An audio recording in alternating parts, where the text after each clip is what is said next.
We'll jump on to the Tipperary Club Championship, which is on this weekend. There's lots of great club stuff coming. But in Tipperary, there are a couple of do-or-die games here. One with my hometown Borris-Ileigh up against Nenagh Eire. So Borris-Ileigh started out with a very heavy win over Roscrea, but then lost to Killerwan the next day out. Both teams lost a man each before half-time, and ultimately Killerwan got the job done there. Nenagh Eire started out and lost to Killerwan the first day out. Then they beat Roscrea, but only beat them by 2 points. So going into the final round of games, Killerwan, they're already through. Roscrea, they're already going to be in a relegation battle. But Borris-Ileigh versus Nenagh, it's on Semple Stadium on Sunday. It's on TG Cahir. That is a big winner-takes-all game. Massive. Would it be fair to say, by looking at the table here, with Borris-Ileigh's positive scoring difference, that a draw will get Borris through here? Yeah. Oh, that's a really interesting game. Obviously, if the All-Ireland club finalists from, was that 2020 that they were in the All-Ireland club final? Yeah, it's mad to even think that. And then you have knocked out by Drummond Inch on penalties, if people remember that correctly. Then you have a Nenagh side who are very, very hit and miss at times, but when they're hit, they can basically take out anyone. When they're poor, they can be very poor. As they obviously were poor enough against Roscrea. But it's the sort of game that looks set up for Nenagh to deliver something big when they're not, necessarily really expected. But probably still be favouring Borris-Ileigh marginally, just because they've generally been a lot more consistent over the last 2 to 3 years than Nenagh have. Nenagh, when they turn it on, they're brilliant. When the tap is cold, it's very cold. Yeah, I mean, Nenagh, when I was a young lad, obviously growing up and going to McDonough Park and North Championship matches, when that was the be-all and end-all, really, Nenagh would have been sickeners on occasions. The big towny team and all that. But they haven't won a county title since 1995, which most people can't really explain. And I see who was their manager in 95? Oh, I can't remember. But Padjo Whelan.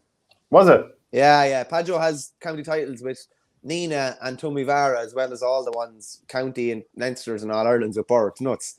Yeah, and that will tell you. I mean, Toom were so dominant and had gotten to an All Ireland club final the year before, one that they probably should have won against Sarsfields, and then Nenagh go and win that back then. But anyway, Brian Horgan is over them now. He was my coach for a year there with Coola, and it'll be interesting to see what he's added this year, because at this stage of the season, it's probably a little bit too soon to tell exactly what the situation is. But Nenagh, they are suited to Semple Stadium.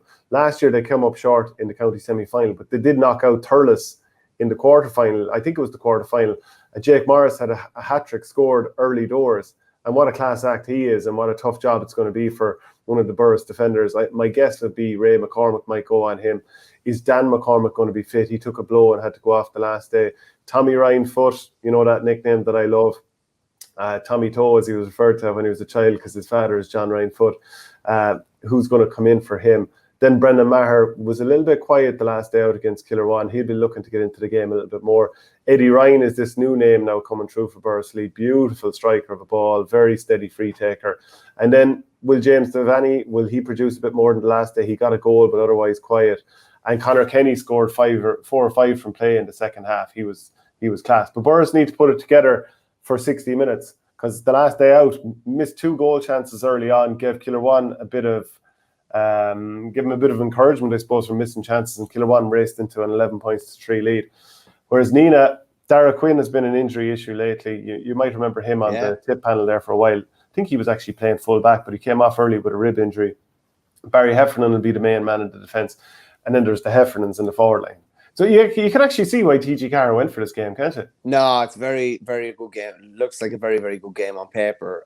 Games are generally quite open in Thurles as well, so you'd imagine this is going to be a rip-roaring, high-scoring game. Probably just be favouring Borris, but it definitely looks like one of the games of the weekend. Particularly, it's not a semi-final or a county final, but there's so much on the line here.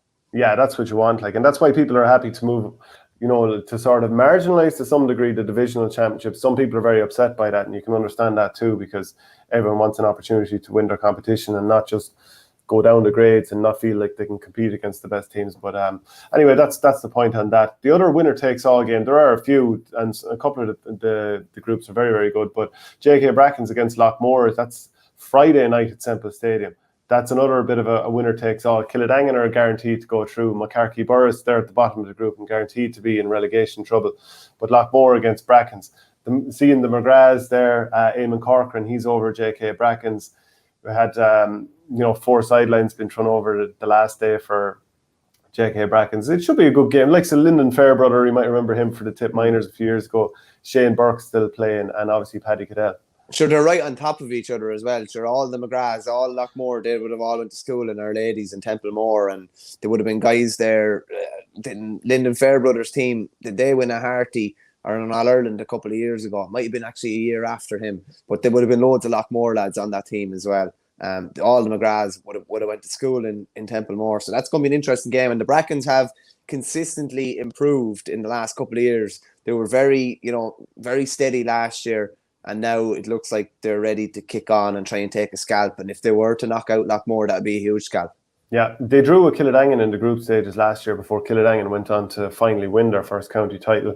And then they only lost to them by, I think, 2 points a few weeks ago. So they're no sign of Colin O'Riordan being home or anything like that, or slipping in wing back or midfield or anything like that. Wouldn't it be great to have him? But actually, funnily enough, these are 2 dual clubs that are up against each other. So there is that emphasis on keeping the ball and working it around the place. Be interested to hear other people out there talk about dual clubs where, especially in the hurling side of things, they wouldn't necessarily just be letting the ball do the work all the time, that there would be a big influence in how they play their hurling. Yeah, Lockmore would have had the same manager for hurling and football for a good while. I presume that's still the case now. Very full on for that manager over that period of time. There's literally no break, and they would often mix the codes at training. But it is tough. Like, I know when both of them are going well, you can say, oh, but sure, that one complements the other, but it is taxing. Like, it's the same group of bodies playing championship games week on week, and that's not simple at all. Absolutely not. If you enjoyed this piece of content, please follow us on YouTube by hitting the subscribe button in the bottom right-hand corner of the page, which helps the channel grow.